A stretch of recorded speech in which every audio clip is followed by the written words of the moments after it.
Hey guys, it's Tika and welcome back to the channel. Today we're making 4 different flavored cookies using 1 cookie dough.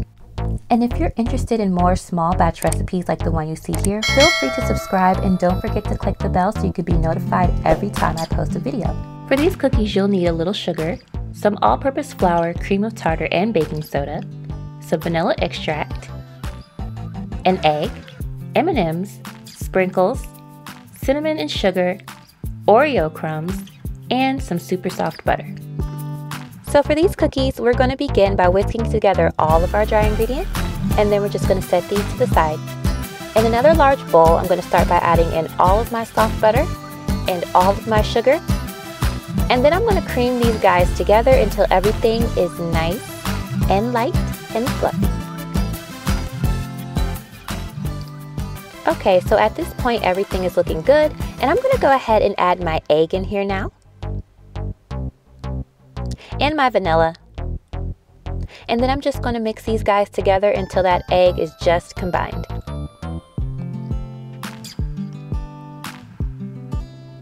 I'm going to scrape down my bowl just a little here to make sure I didn't have any bits left behind. Now I'm going to go ahead and add in all of my dry ingredients. And using my spatula, I'm just going to fold that in gently.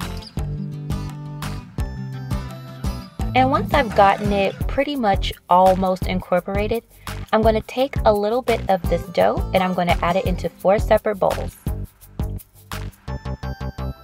In my first bowl, I'm going to add a few sprinkles.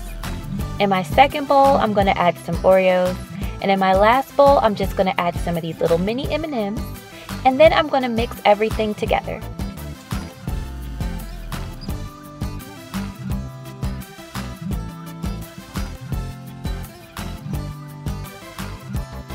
In my last bowl, I'm going to take my cookie scoop and scoop up some of this cookie dough, and I'm going to break this in half and roll it up into my hands. And then I'm just going to place this in some cinnamon sugar because these cookies are going to be snickerdoodle cookies, which is like one of my favorites. We're going to place these on a baking sheet, and these cookies are going to go into the oven at about 350 for almost 8 to 10 minutes. It just depends on your oven. And once everything is done baking, you do want to let these cool on your baking sheet for just a few minutes, but maybe not too long because they will continue to bake on your cookie sheet. And once everything is cool, you can add it to a cooling rack, and these guys are perfect to eat. I hope you guys enjoyed this recipe, and I hope you try it out for yourselves, and I'll catch you in the next video.